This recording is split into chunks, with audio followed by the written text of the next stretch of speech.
Hello, my dear students. Welcome to my today's online class on one more topic in paper 7, Development Biology and Organic Evolution. Today we are discussing about the blastulation process, comparative account with reference to Amphioxus, frog and chick. Okay. So this is one chapter in Unit 1, Session 7. Now, please note, Amphioxus is a protochordate belonging to Cephalochordata or Cephalochordata. Then, frog is an amphibian belonging to the order Anura, and chick is a bird belonging to the class Avia, right? Now, you have to study the process of blastulation in these three animals, exemplifying three different groups of animals. And then you should compare and contrast the blastulae of these three animals. Now please note that in Amphioxus, as I have taught you in my earlier lectures, the egg is microlecital and isolecital, and the cleavage is holoblastic and equal, right? Whereas in frog, the egg is mesolecital and moderately telolecital, okay? And coming to the cleavage, first and second cleavage are holoblastic and equal. From third cleavage onwards, it becomes holoblastic and equal. Then, in chick, the egg is macrolecital and heavily telolecital, and there is meroblastic cleavage, incomplete cleavage, okay? And the cleavage is restricted to a small disc-shaped germinal area in the egg, okay? So it is called discoblastula and meroblastic cleavage, alright? So now, why they have selected these three animals? Because they produce different types of eggs belonging to different category. As a result, pattern of cleavage is different. As a result, the blastulae resulting out of these type of cleavages is also different. Therefore, it is nice to compare and contrast the blastulae of these three organisms. So, we have to learn in this class the comparative account of blastula of Amphioxus and frog, and in my next video lecture I'll be teaching you the cleavage and blastulation in chick, and finally we'll be comparing all blastulae of all these three animals. Okay, hope now you have understood the motto of our class, today's class rather. Okay, so now with this background we shall proceed further. Now, yeah, you can see two blastulae here. First one is towards your left is the blastula of Amphioxus called coeloblastula, and the other half contains the blastula of frog called amphiblastula, okay, that we are going to compare and contrast today. Then, this is a diagram where there is blastula of Amphioxus, blastula of chick and blastula of frog, which we are comparing. All the three we have to compare and learn. Alright. Then, this is a diagrammatic view wherein the formation of blastula along with blastocele is seen. How a morula transforms into a blastula is depicted in this colored diagram. Okay. Now with this background, we shall start studying the cleavage and blastulation in Amphioxus. Okay. Now, before proceeding to our learning, we should know what is blastulation first. See, a sperm fertilizes the egg, resulting in a diploid zygote, which starts developing. The series of changes what you see is called embryonic development, and from zygote starts undergoing cleavages to end up in a solid ball of cells resembling the fruit of mulberry tree, that is Morus alba. That stage is called morula. So cleavages end in morula. Then morula starts undergoing transformation to end up in a blastula. Okay. So solid ball of cells is morula, hollow ball of cells is blastula. And inside, the hollow is not just an empty cavity, it is filled with the fluid secreted by these blastomeres only. Okay. Students, to give you a rough analogy, your shot put ball is a morula, whereas throw ball is a blastula. Of course, in throw ball inside you find the air, but here you don't find the air, you find the fluid. How this shot put ball is transformed into a throw ball is the topic of our study today. Okay. So blastulation is the stage in early development, early animal embryonic development, and results in the formation of a particular stage called blastula. Then, so blastula is a Greek term. As per etymology, blastas, okay, meaning sprout. It is a hollow sphere of cells. Cells here are blastomeres surrounding the inner fluid-filled cavity called the blastocele. Then, embryonic development begins with the sperm fertilizing the egg, what I was telling you, resulting in a zygote which undergoes cleavages to develop into a solid ball of cells called morula. When the blastocele is formed in this morula, you say the embryo becomes a blastula and the process is known as blastulation. Now, the blastula precedes the formation of gastrula, right? That means this is after blastulation, gastrulation starts and the resultant embryonic stage is called a gastrula, characterized by the formation of primordial germ layers like ectoderm, endoderm and mesoderm. That we are not studying in this class. We are studying only the formation of blastula. This precedes the formation of gastrula and the process is known as gastrulation. Alright? Okay. Then. So now we shall study the early embryonic development in Amphioxus. So cleavage is complete or holoplastic and almost of equal type. Little minor size differences will be there, but still we say it is almost equal only. So complete or holoplastic and almost equal type. This is because of microlithial and isolithial type of egg they produce. And the influence of yolk is hardly anything. First cleavage is meridional, right? I have taught you what is meridional in my previous lecture, which cuts the egg along its median axis, resulting in two equal sized blastomeres, the right and the left, forming the right side and left side of the adult animal. Then, the second cleavage is again meridional, but at right angles to the first and divides the first two blastomeres into four equal sized blastomeres. Okay. So, then, yeah, you can see the diagram. See, diagram A is the fertilized egg. B is the thing where mitosis of first cleavage has started. C, karyokinesis is over and it is followed by cytokinesis of the first cleavage division. And D represents two-celled stage. Okay. And E, the resultant of second cleavage, that is four-celled stage. Okay. Next.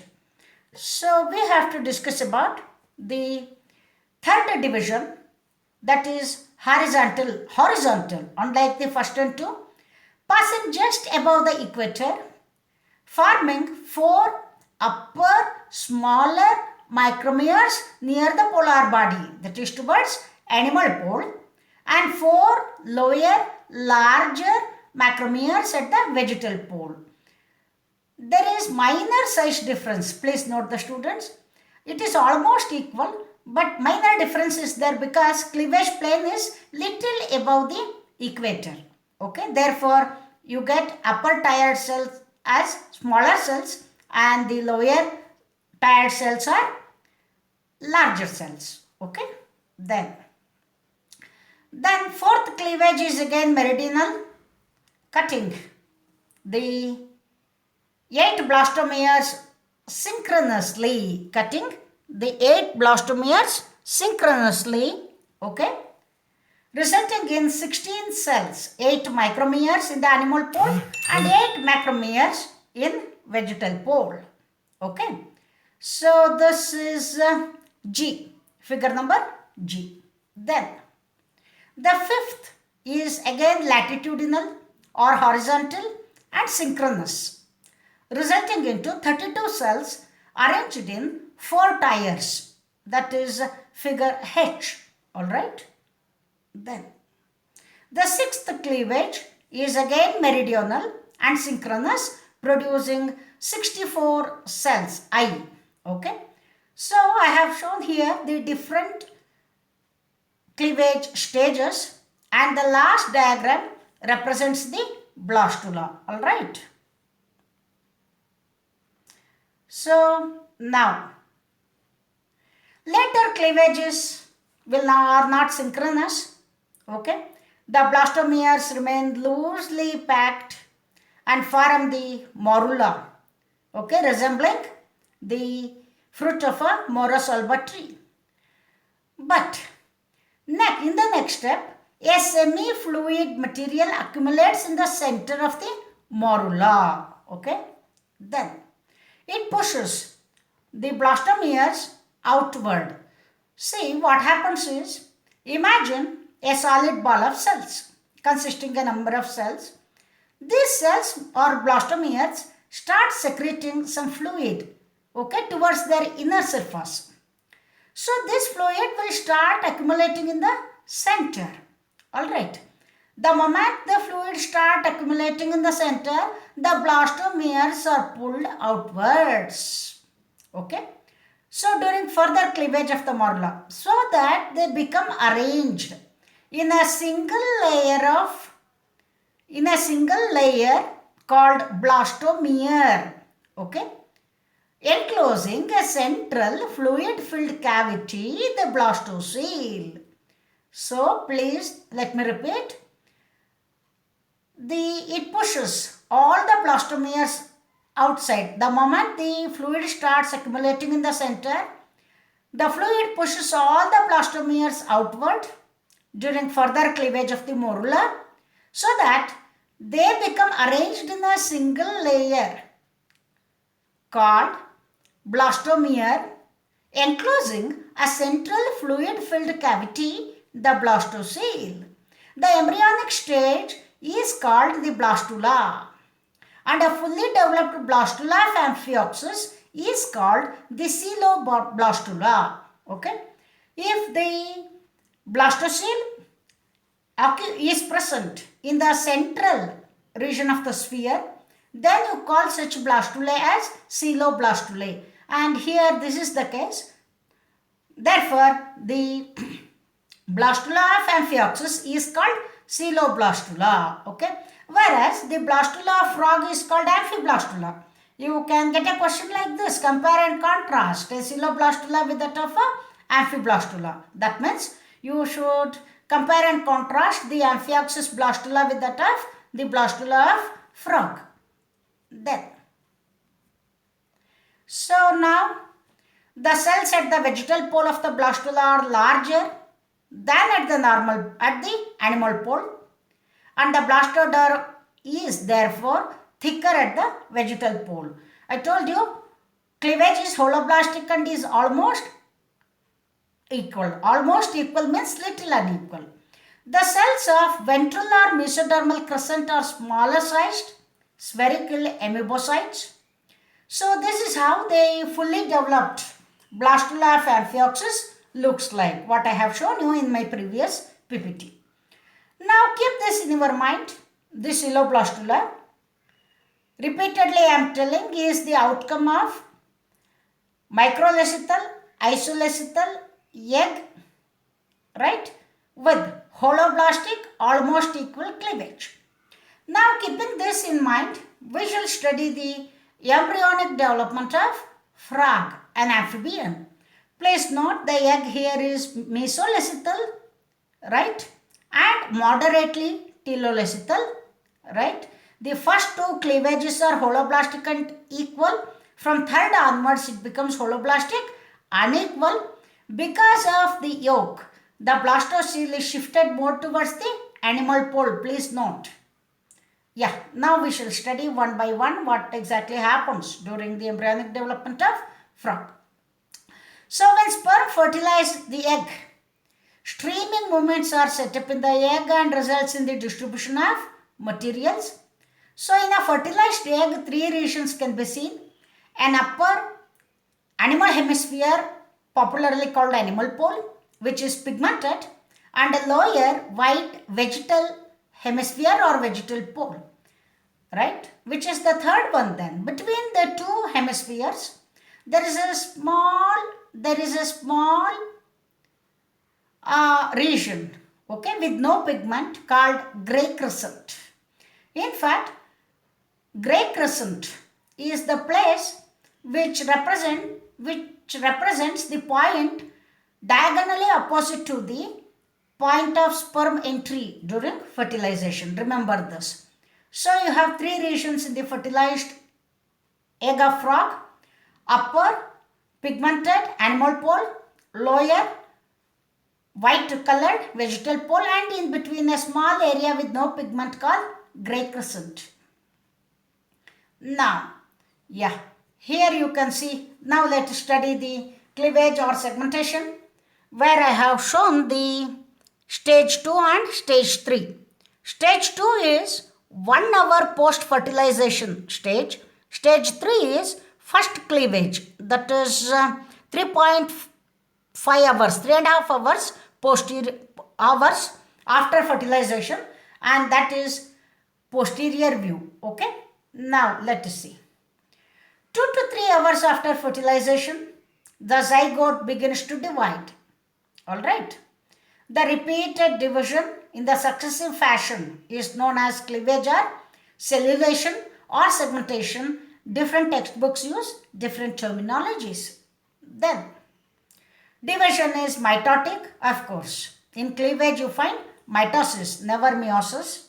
Then, the cleavage begins as a small depression at the animal pole, you can see in the diagram, and gradually extends surrounding the zygote, okay, from animal pole towards vegetal pole, dividing into two cells. Alright. Then the cleavage divisions, especially the first cleavage, is holoblastic and complete, and as a result you get two equal sized blastomeres. Therefore it is called equal, holoblastic and equal. Okay. Then first cleavage is vertical. Okay. As a result you get a two-celled stage. The cells are of equal size. Why, you know by now, right?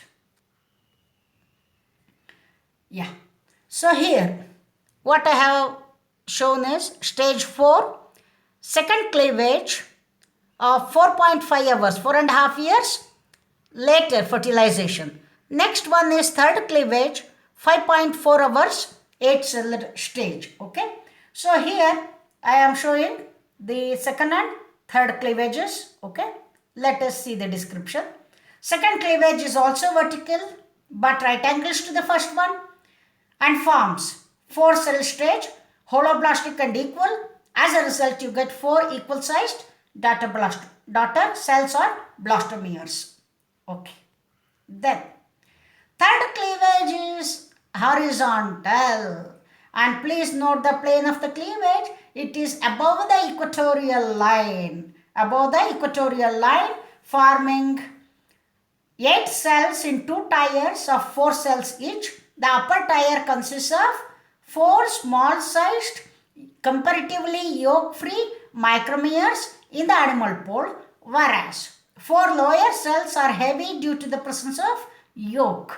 In the vegetal pole, they are called macromeres. So, the effect of yolk on the cleavage pattern is felt from the third cleavage onwards. So, here it is holoblastic but unequal, right? Then, so same thing, micromeres. In some textbooks, he gives it as epiblast, because to compare with the blastula of chick. And lower one is megameres or hypoblast. Again, epiblast and hypoblast are normally used when you are talking about the blastula of chick.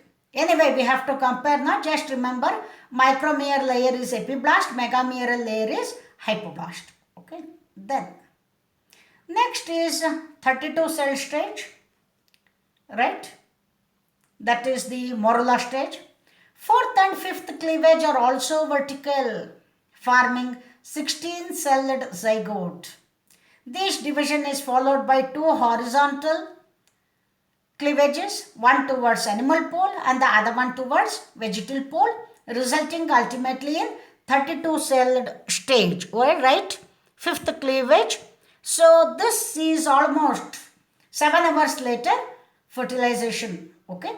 Then what I have shown here as Morula stage is just a diagrammatic representation, right? Showing you the solid ball of cells. Okay, Morula or mulberry shape stage. Okay, then as a result of repeated and irregular cleavage, a solid ball of cells is formed, and this particular stage is called Morula stage.